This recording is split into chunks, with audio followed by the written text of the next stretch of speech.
Well, thanks very much, Holly, for being with us and for participating in our Blank Book Festivals.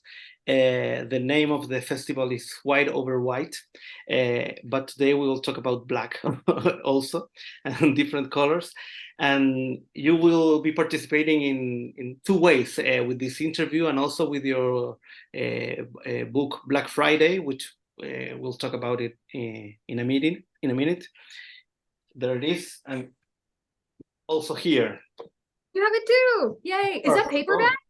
Sorry? Is No, that it's paperback? the soft cover. Yeah, paperback. I've never seen the paperback edition. I didn't even know they could make it. It's amazing. Well, We'll talk more about yeah, it was it. lots of some years ago. I got it. So yeah, and I Amazing. think that it arrived twice because there was a problem that it was so late, and I made a claim at Lulu, and they sent me again, and I received it twice. So uh, I guess I gave it as a gift to a friend. That But yeah. it makes great stationery. Exactly. Or you can use it for lots of things. Yeah. Well, so just to present you briefly to anyone that might be hearing us, Holly Melgard just published Read Me Selected Works by Ugly Duckling Press, a very important press that also has been translating lots of works written in Spanish and other languages. So there has been some crossings these last years, and she also has published lots of poetry books in his publishing project that she funded with Joy Yeros Augustine, Chris Sylvester, and Divaya Victor, Troll Thread Press. You also made a lot of performances related to sound poetry, and in the more academic part of your work, you studied the PhD at Sunny Buffalo Poetics Program. And as you just told me, you are teaching at New York University and City University of New York. And your work, as we will talk here, obviously focus on a specific book, but goes across poetry, which I don't know if we might still call it conceptual poetry or post-conceptual. Maybe we can talk about that. But also, it's very related to the different mediums, the print-on-demand system, also the digital free download, I don't know, platforms, and also sound poetry, performance. So it runs all across these different areas. And well, we're very happy to have you here, as I said, in our Blank Book Festivals. And first, I wanted to show you the book that is like the axis of it. It's there's some reflex. It's a book called The Military Intelligence, but with an H. And this book was published in 1986 during Pinochet dictatorship. There were two editions at the time, and of course, as you might know already, it's a blank book. And it's kind of, I think it is kind of in the category of verboraic blank books, because there are blank books that really only have the title, or I don't know, just very, or the name of the author, but there are some blank books that have a lot of paratext, and this is one. This has the biography of the author, which is an invented author. Mhm. And this is very interesting, is the blurbs or the reception of the book in different journals all around the world, all invented, of course. So let me see if there's some, for example, from the Herald Tribune said that since Shakespeare, nobody had written this so beautifully. So, you know, it has impact all over the world. And this book was published, as I said, in the middle of the 80s during the dictatorship. It was funny because it was of course, a book that was critic with the dictatorship, but it couldn't be censored. It was like, or it was out of the radar. So, but after the dictatorship, it kept being published like every 5 or 10 years, and now we are in the ninth edition. There are a couple of bilingual versions, English, Spanish, and German, Spanish, and also it has been published in Spain, in the Basque Country, in Uruguay, and Mexico. So it finally, I mean, it was a success. I think so. Uh, so I wanted to show you this book in particular because it's kind of one another category also of blank books that is very political, and it might be humorous, but also very explicitly political, though although it has almost no words in it. And I think it was a good introduction first to make the contact or the relationship also with your book, and and maybe other books or other projects that you have produced in the past that are related to politics, race, and lots of different issues that can show us that a blank book or an empty book can be very very expressive, right? Mhm. So after this little introduction, and also considering that it's been only a few days ago that we had the Black Friday. You know, in Chile we also, I don't know, celebrate Black Friday with it has been one of the influence of the states in the marketing and all that. We also have Halloween and all those things.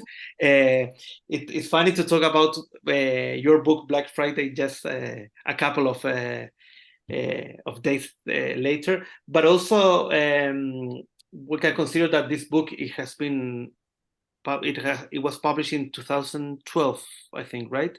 So it has been a lot of time before you published. So first of all, I would like to know, what were you thinking of when you produced this book? I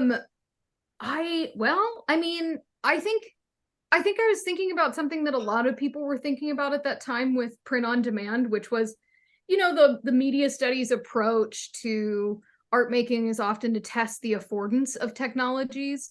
And so at TrollThread, we were really curious to kind of max out the affordance of that frame to see how much we could fill it and what that would consist of. So a lot of the books that we published at TrollThread, which was a dual print on demand PDF press that we published through Tumblr, we put out a lot of these like phone book sized books that are 8.5 by 11 inches, 740 pages, things like this size. Yeah. Or like even getting really excessive, like here's Joey Ursalgaz's 3-volume book, mydeathspace.com, which is just cataloging all the people who died who had MySpace pages and bringing them back to life. So there was a really excessive, wide experimentation that was going on at TrollThread throughout this time with what we could put in these books, how wasteful could we get, like what the big idea was, if books didn't take so long to come out and there was no one at the helm vetting that knowledge, what kinds of unofficial knowledge could go into the book object for the first time, when the book itself was an instrument that was supposed to make portable and stable knowledge in a period when anyone can put their books online and it's run by technocratic filters and there's no people vetting that information. It was a time of utopian horizon on the internet. It was before the dystopian backswing of like Trumpism and the rise of the far right and misinformation and conspiracy theories. It was before that backlash. So it was a time when everyone's making all this shit on the internet and seeing what they can do. But at the same time, like we at TrollThread, I think we're very keen and alert to how dangerous these technologies were, how they can fall into the hands of bad actors. And so we were always lampooning irresponsible technology design and ethics of design and foregrounding ethics of design. So when I made Black Friday, I was really thinking about, could you actually break something using a book? as a technology, or could you use the book object to actually break something in the world? Could a book commit violence? You know, we talk about violence aesthetically all the time, and like, is that actual violence? Where's the line of something actually being destroyed or damaged? Could it be found through the object of the book? And if so, what would that materiality be? So I made this book Black Friday. It's 740 pages, 8.5 by 11 inch, all black pages except for white page numbers. Beginning, right? And then yeah, there's the page number. And then the dedication page, there's very few words in it, but the words that are, besides the title page, are just the instructions for black ink on white paper. Yeah. And then Troll Thread Press. And then after that, it's just, you know, black ink on white paper. But with the page numbers. But with page numbers, exactly. So that you can see important detail. Yeah. when you talk about empty books, there are some that have page numbers and some that don't. Totally. That kind of paratextual framing, I think, makes a big difference in all those ways, including the page numbers. In the case of this book on Lulu, let's see, what does it say on Lulu? When you go to purchase it, it just says, oh, well, right now there's a 404. You can't even purchase it right. Oh, no. Well, I just checked. I have it here, and maybe I can show you the links of the book in Troll Thread first. Yeah, totally. Exactly. The hardcover is opening. The soft cover is an error message exactly. Right now. The hardcover one is like the information on every book in Troll Thread is very minimum. It's just like the title, the name of the author, the year, and all that. And there are the options of purchase and download. And download is just a click. You don't have to put your email or to, I don't know, prove that you're a human. None of that stuff. Right. And if you put the paperback edition, is page not found. At Lulu, but the hardcover edition is available at $42.10. There it is. And it has a very important paratext here. How to shed your that is kind of the joke, right? Yeah. The only paratext that Troll Thread gives, apart from the title, the book cover, and the author name and the little title page, is just that. There's no other blurbs or synopses to our books. We really minimized the labor that went into paratextual framing to make it less labor for us as a press to put the work out in the world. We were graduate students at the time, living under the poverty line, so we were very sensitive to creating a publishing model that was like accessible to working people. So that's the only synopsis that you get, and it's one that whoever is posting that day improvises on the spot, and it typically has nothing to do with the book. Further irresponsible style framing of the work. It was very, like, I was the designer of the press, and the press was very aestheticized to, it was designed to look amateur and kind of foreground amateurishness and accessibility. Yeah, exactly. It was not, you were not pretending to be like, I mean, there's different kind of independent publishers that some of them are like doing every book different and very like beautiful each book. Of course, that's amazing, but you were doing like the opposite. I mean, every book was very simple in the design, and maybe not of them, but some kind of the idea that I have with the whole catalog of Troll Thread, or also Gauss PDF or Hysterically Real, or other related publishing houses like yours. Like every book is like a very direct kick in the ass, or I don't know, like a punch. All of them work in that idea. It's very, very simple, very abrasive, and direct. Yeah, totally. And I mean, I've said in interviews, like, I really did want to know if I could design a text that could destroy an industrial sized printer, like if it could actually physically break something that it passed through, that would be a mark of violence in a physical state that was actually observable and measurable, and not just like abstract or symbolic, but actually material, like on a trackable material level. And it was funny because when it first, can I tell you more about how this book came out? Because it's kind of everything. This is your moment. So when this book came out, it was like in 2012, you know, some people started describing the book and talking about it as this object, like, oh yeah, you know, Black Friday is this book, and they said it's so many pages and it's, you know, costs this much money, and they were talking about the materiality of it. But I was looking on Lulu and I saw that no one had ever successfully bought this book because they kept getting error messages. So people were talking about the material state of this book, but actually it was hypothetical. It was this virtual object that people were describing, but actually wasn't mapping onto a physical object. And so at that point, I put out this essay on elective affinities, Carlos Soto Roman's blog, where I just was like, you know, like the instructions actually say for black ink on white paper, like it's not for a screen, it's for paper. Like you actually have to physically materialize it to be able to talk about, to read it as a text. Like you can feel the weight.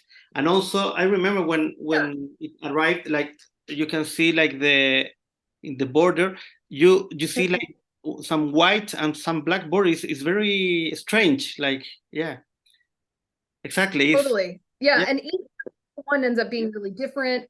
You get weird variation. Let me see if I can find some weird pages. But yeah, you get weird variation. I've seen ones that have like footprints in them, you know, from like the factory floor. Oh yeah, like they all come out super irregular, super different. They're super irregular versions. Yeah.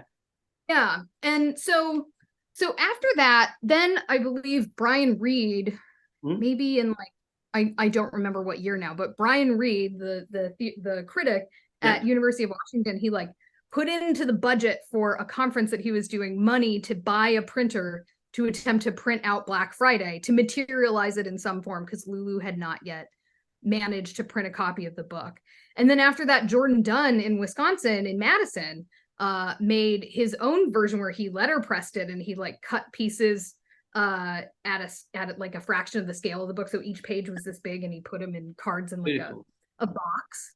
Wow. Yeah, and he was like, I letterpressed Black Friday, and he was like, there was like, I think there was like two or three copies of that.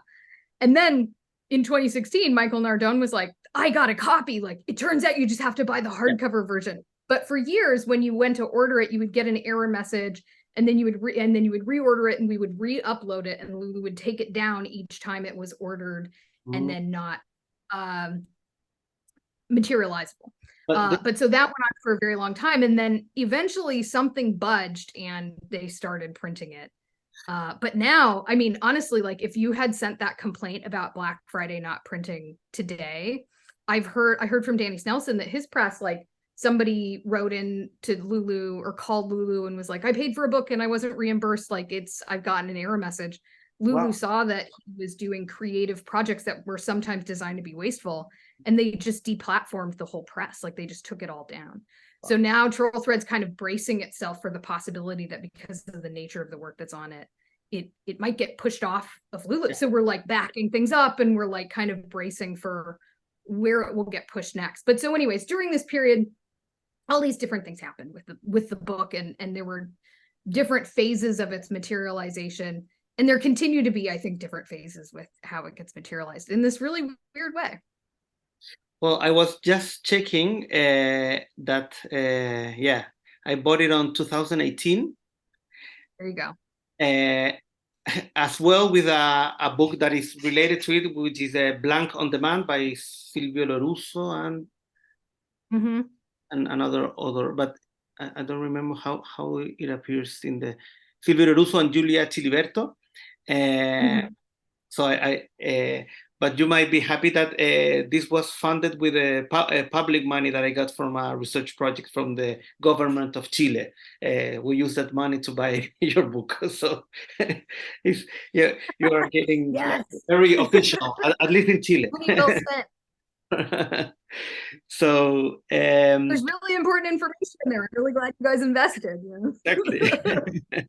So well, I wanted to ask you also, because maybe some of the people that are hearing us don't know like what was the deal with Lulu and how there were all those problems, right? Like there was a problem, the cost of producing the book because of the quantity of ink was much higher than the price, right? There was like an odd relationship between that.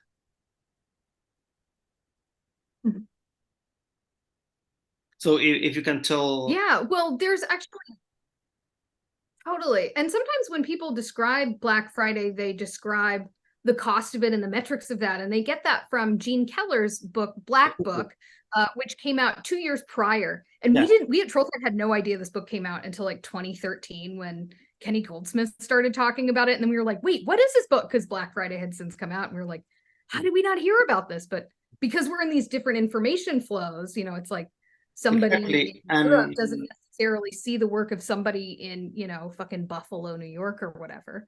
Exactly. By the way, we will exhibit both books together in our exhibition, beautiful. Of course. Yeah. Beautiful. Yeah. They will show the space. And yeah, but it's interesting to talk also about the differences. I mean, yeah. Because the title is it's just a Black Book, right? Yeah, it's Black Book, and the paratext. Do you have it in front of you? If you wait me 10 seconds, I'll open it. No, I can just paraphrase. Now I want to pull it up.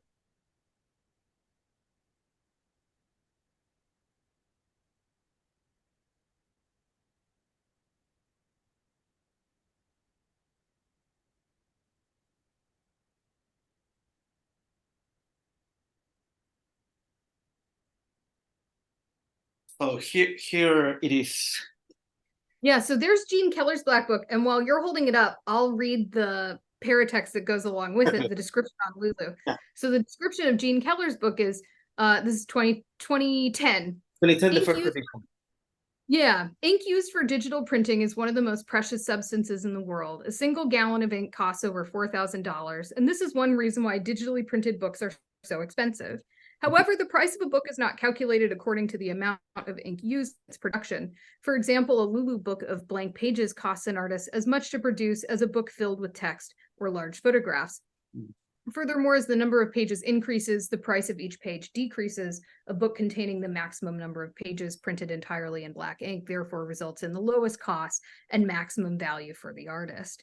Combining these two features, buyers of the Black Book can do so with the guarantee that they are getting the best possible value for their money. So the framing of Gene Keller's book is very much about it's very much about like monetary value, maximizing monetary value. We were clearly both playing the same game of exploring the maximum affordance of the technology, right? And we both kind of arrived, it was like the cotton gin, like we both kind of arrived at, like several of us. And it wasn't just Gene Keller either. There was also Mishka Henner's Astronomical, which was a 12-volume book of do you have this book in the No, I don't have that. Yeah.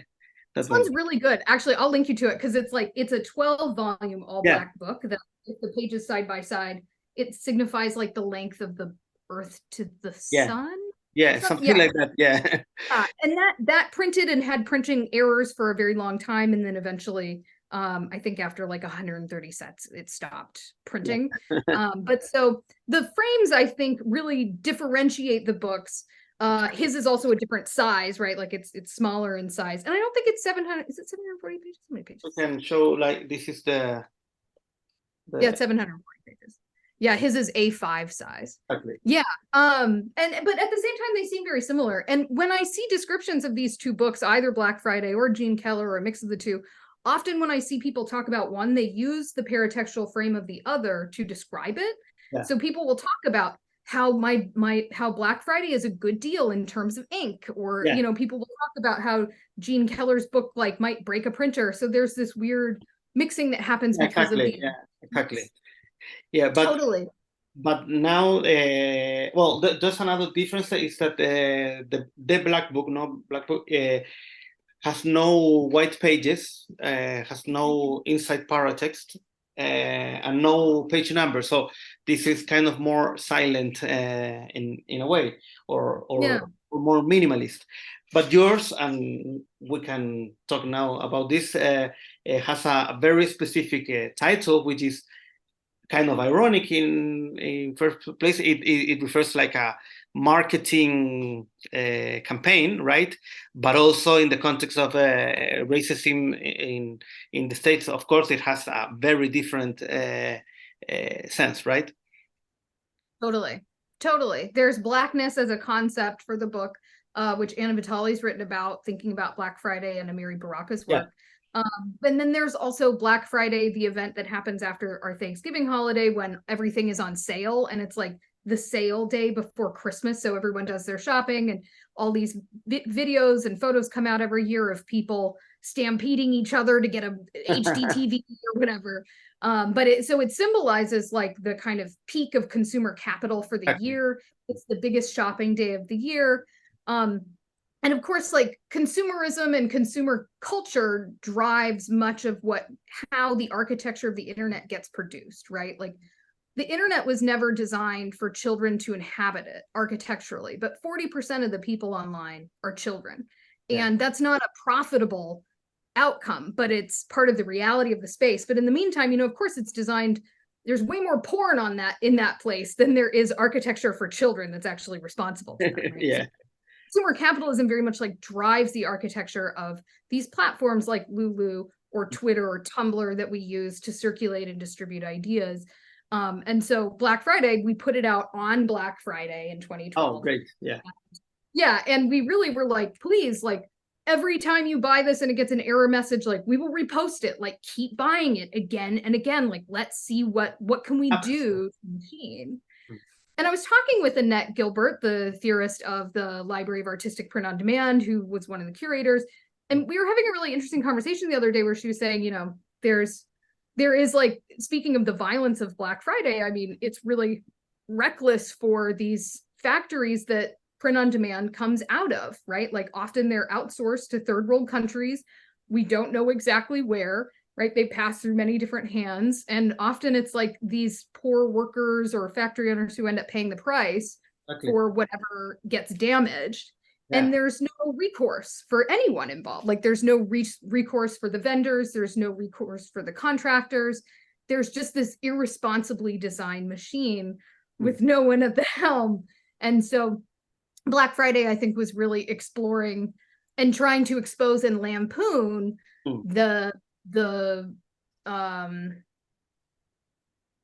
I think we were trying to lampoon technocracy and the irresponsible, unethical design of technocracy, not to moralize it, but to, expose, make opaque, make interactable the features of that architecture that I think are often so transparent to us that we see right through them and we don't even notice them, driving so much of capital and where it's gone since or something.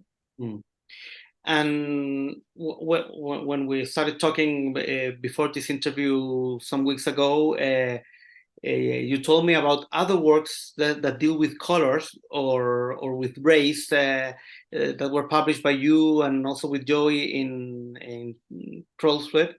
And I would like to show a couple of them. I mean, you have an interest in monochromes, so let's see. I have them here. So,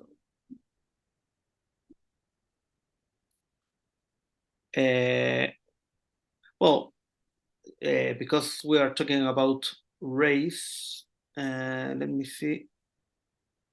Do you see the white trash image here? Yes. Okay. Yes, I do. So this is a very different book, made and written by you and Joey Jerus Algocin. I don't know if I'm pronouncing it correctly. Oh, you're doing it right. It's Jerus Algocin. You got it right. Yeah. Great. And this is and the cover is an image of a folder, right? Like a plastic transparent folder. And it's also very simple in its exactly in the gesture, as I said, right? It's it was sent for the Bury Art Museums, a beautiful museum, a great archive, and you have photos of different white objects and the description, right? Some of them are trash. Yeah, exactly. Yeah, exactly. Different kinds of trash. Some of them very inoffensive or very I don't know irrelevant.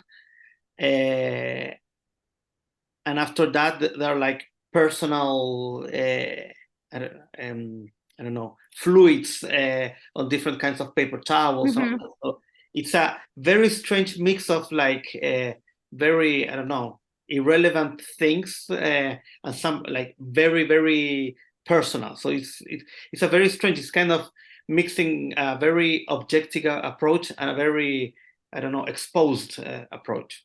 So I will keep moving it. So what can you tell us about this project? It's more than only a book, right?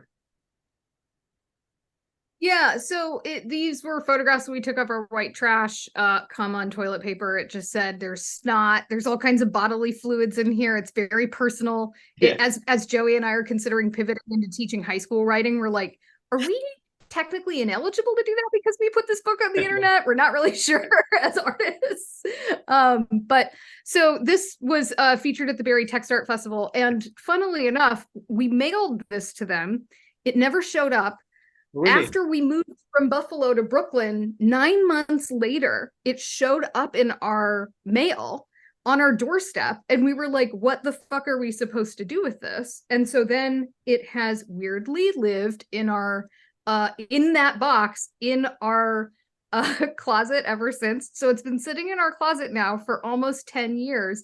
And we were thinking at some point we would have like an unboxing event, because now it's like a complete biohazard. Like I'm sure there's nothing white left in there, right? Like I'm sure it's like covered in mold and whatever. So I think there's going to be a second edition of white trash that's going to be less white.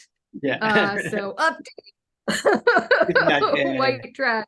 But there's something that's very, I mean, it has like this very provocative edge, but it's also like when that happens, when you start moving the pages, it's like 50 shades of white. It's like you start noticing the differences and the, I don't know, oh, this is a little more dark or whatever. So it's funny, like all white. There's reading no the complete book. Sorry? Yeah, totally. There's no white that doesn't have pigment in it. Like in painting, it's like all white is a shade of something. And so this book, of course, foregrounds that. The political edge of it, I think, is also just that, you know, Joey and I, having grown up very working class, like white trash, you know, small press culture is very much dominated by middle and upper class people who can afford to have the luxurious time to like letterpress a thing and labor over it like that. And so of course we having grown up working class, like there was a lot of things about poetry and small press culture that were alienating for us as people, but also as workers who, you know, being able to give that kind of labor away, if that's the paradigm for getting your voice out there, then it kind of eliminates the participation of all kinds of voices in that community. So white trash was also kind of like our homage to, I think, when you're growing up in relation to economic precarity, the boogeyman in your life is that fear of being white trash. You know, we called each other white trash growing up. We accused each other of acting white trash, you know. So it was always it was the line in the sand of like how to be careful, you know, what to cross, or it was an anxiety that we carried. And so this was kind of like our our own. It's interesting because, for example, white trash is not a concept that is often used in Latin America, for example, like that kind of concept. I mean, it's a kind of a, I mean, of course, they're maybe similar, but it hasn't the same use as in the States. Yeah. Also, it's a very hateful term for working people. Yeah, exactly. It basically means that you're so poor, you're disposable, or you're so poor, you're crass. Or something. Exactly. Yeah. Also, then we could have a look at it. And there's another book which is very different from it, or maybe, well, we can find some relations. This one, Chorus for Baby, from 2011, that you also talked to me about. Oh, perfect. Yeah, an important detail: the PDF files don't have the cover, or at least in these cases. Yeah. So here we have like the first page, but not the cover of the book in the PDF file. So it's interesting to see that the cover has the color in it, right? And the cover also has that corny children's book style, written and illustrated by Holly Melgard, like in the style of children's book framing. Yeah, totally. So now, yeah, written and illustrated. There's some illustrated versions of these two. So it's funny to play with the idea of not only empty writing, but only empty sketching or illustrating a book. And this is the structure of the book, like an empty square with some word in it that relates.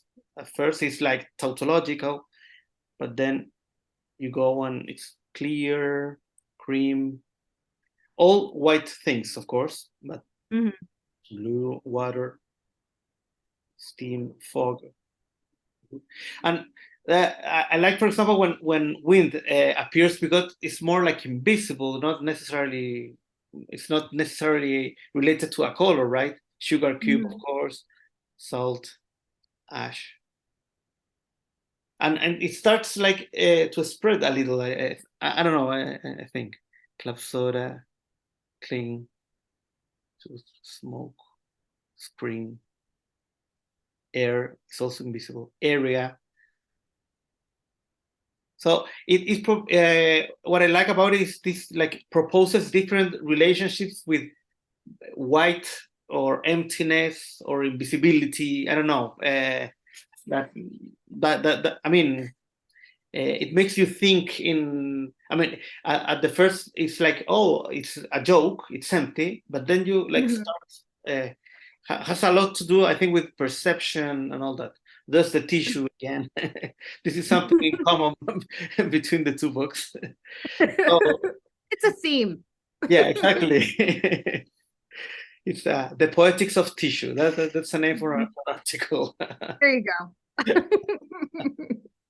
Sweat, mucus, moon, plaster. I love that you're going to read the book. Yeah. We're reading the complete book. There. Plastic wrap, powder, paper, glass, cotton, ice cube, and there we are. There you go.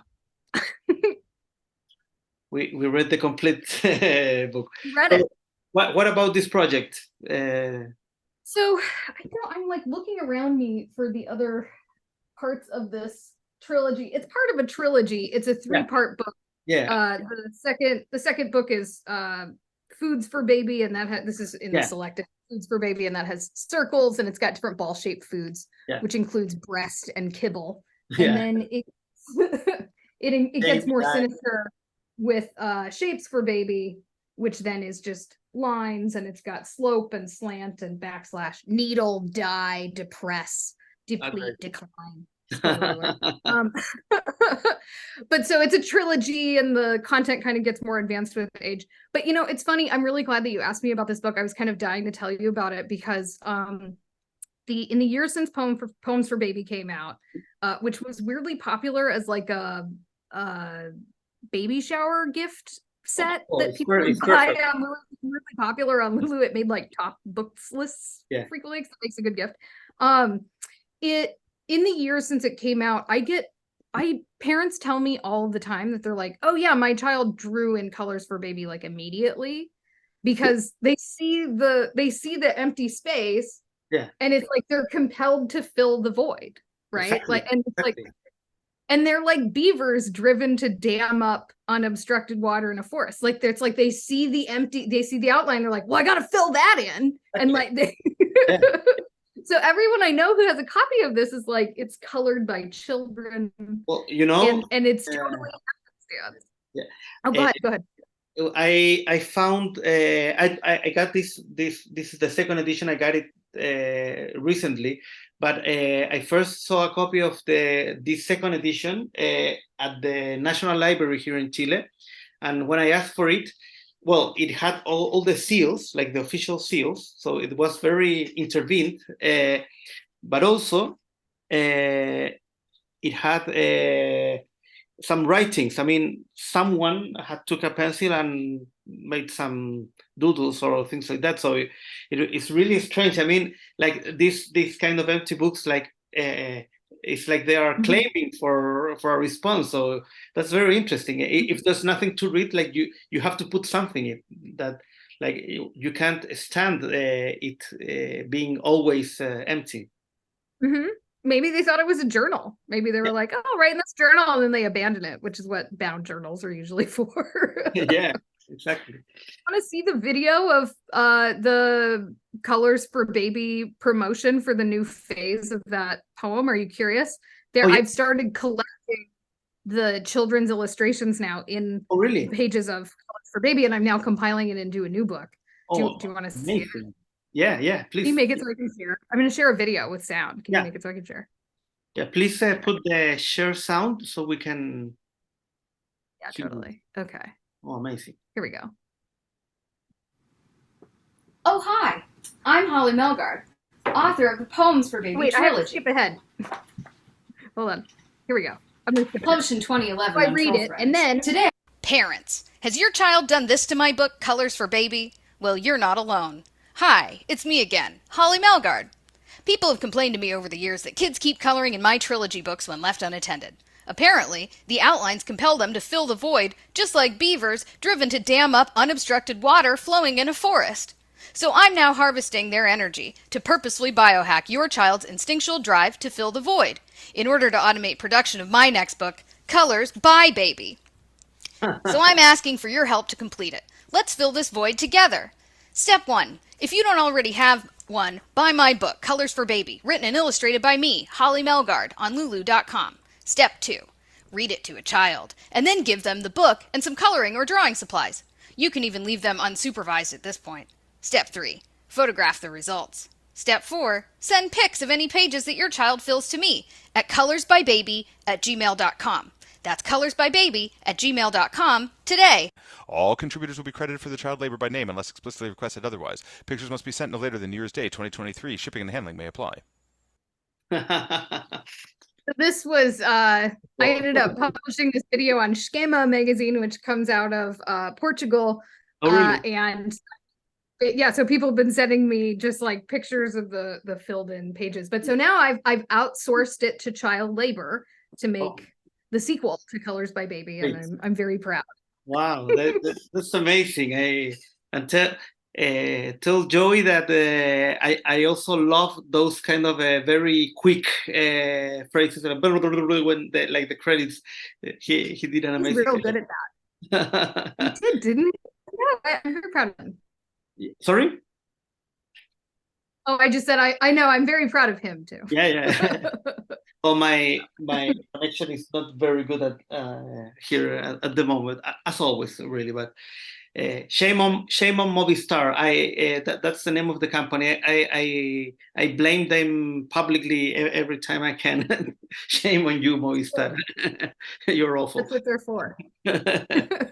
So, well, I wanted to ask you, like, it seems that this was kind of a little obsession with empty books, white, black books around those years, but now, like 10, 12 years later, well, you just showed one different project around the poems for babies, but have you been working in other projects related to that, or more broadly? I mean, like the message, the sense of the expression of those gestures, so different gestures that we were talking about, how they've been evolving along this year, especially, for example, Black Friday means something.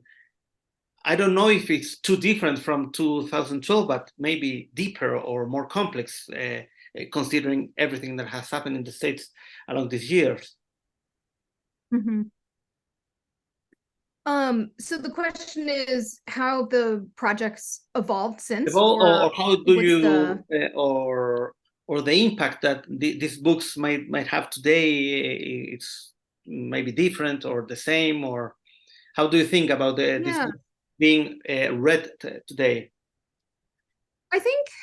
I mean, well, one, when I made Black Friday, I didn't know Gene Keller's book existed. And ever since I learned of it, it's like, it's always been a mortifying conversation to have, because as a trained scholar, it's like, is very much against the grain of what I'm trained to do. But everyone was like, don't take it down, like keep it up. It's more interesting, this object in relation to these other objects, in the progression of how this idea keeps getting thrown around in discourse. And there's a conversation that's really arisen through the multiple expressions of the void through this period in book production. And so it's been a really interesting conversation to get to be a part of.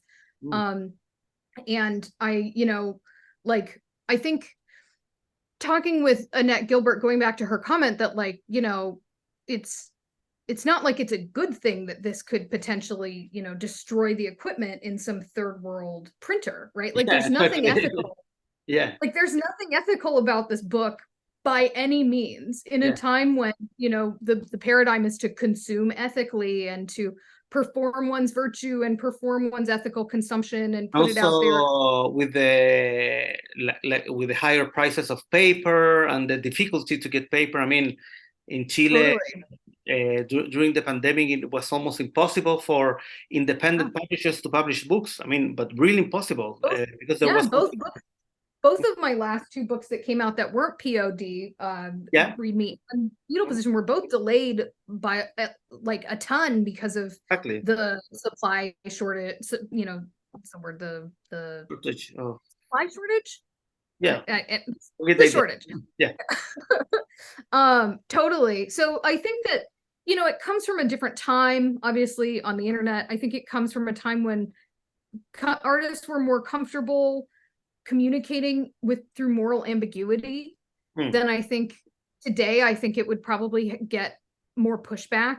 I don't think it's as safe to traffic in moral ambiguity today in our art. Like I think it's really easily to be accused or unnecessarily allied with different forces, and that's very scary for us now in a way it didn't used to be.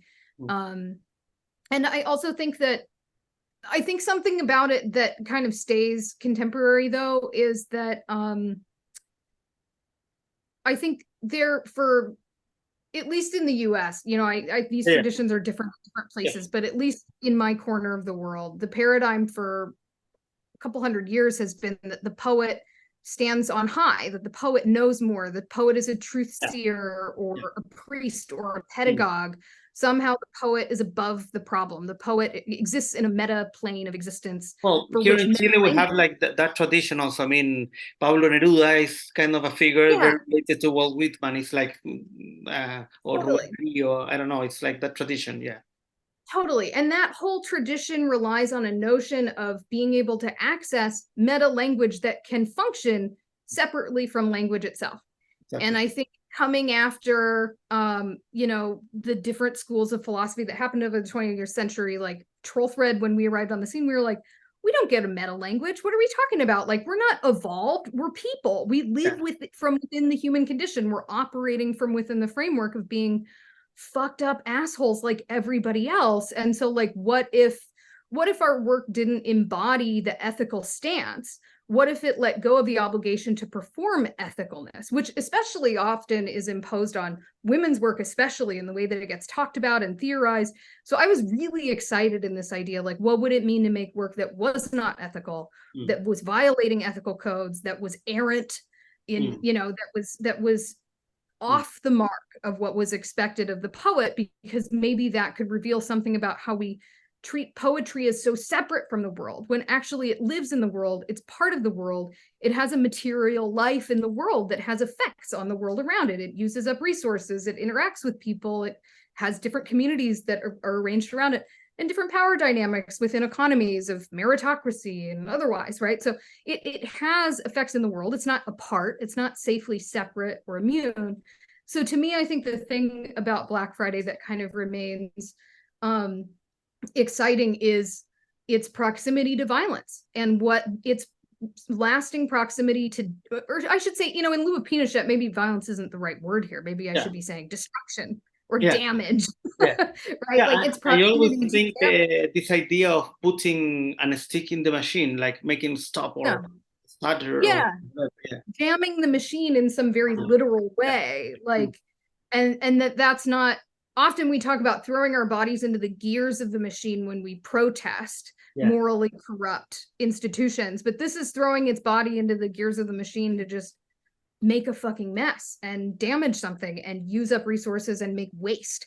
And so, like, to me, I think what remains kind of exciting and new, despite its age now of being, 11 years old, is just that it is a woman's work that's not morally or ethically sound, that it's actually quite unstable, even corrupt, and that it's not speaking from on high, it's speaking from within a problem it can't get outside of.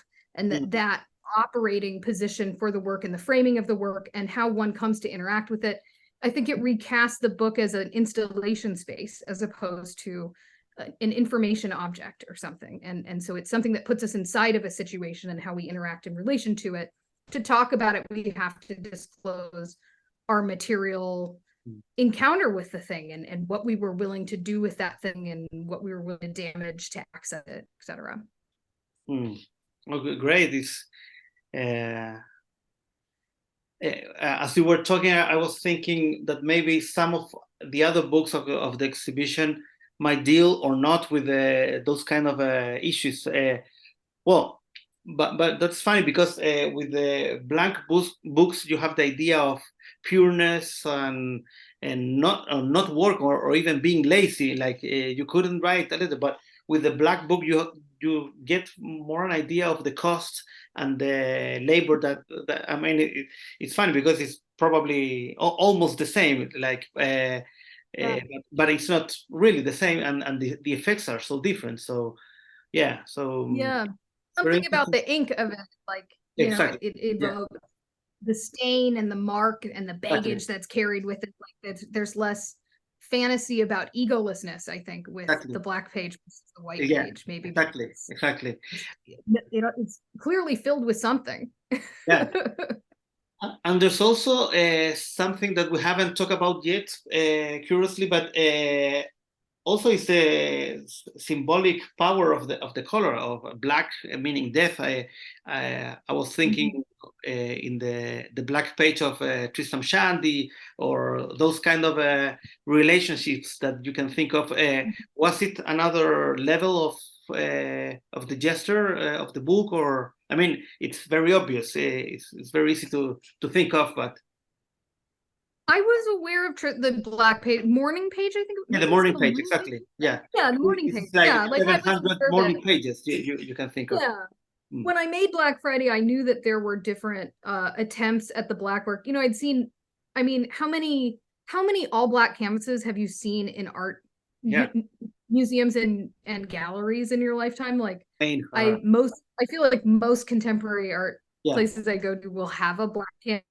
So you know, it's like it's an idea that's been thrown around many times. And so Tristram Shandy was one. But in terms of death, like I think maybe my comfort level with using the connective tissue between Morning Page and Black Friday and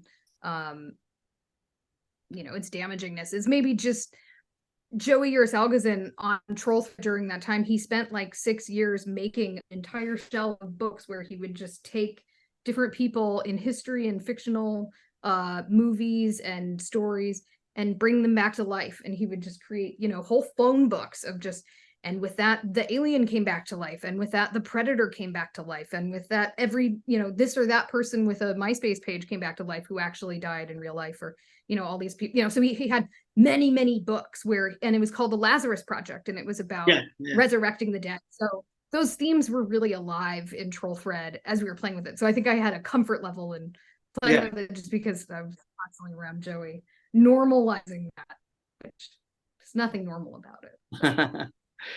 Great. Well, I think it's been enough talk, at least for you, that you'll be working all day.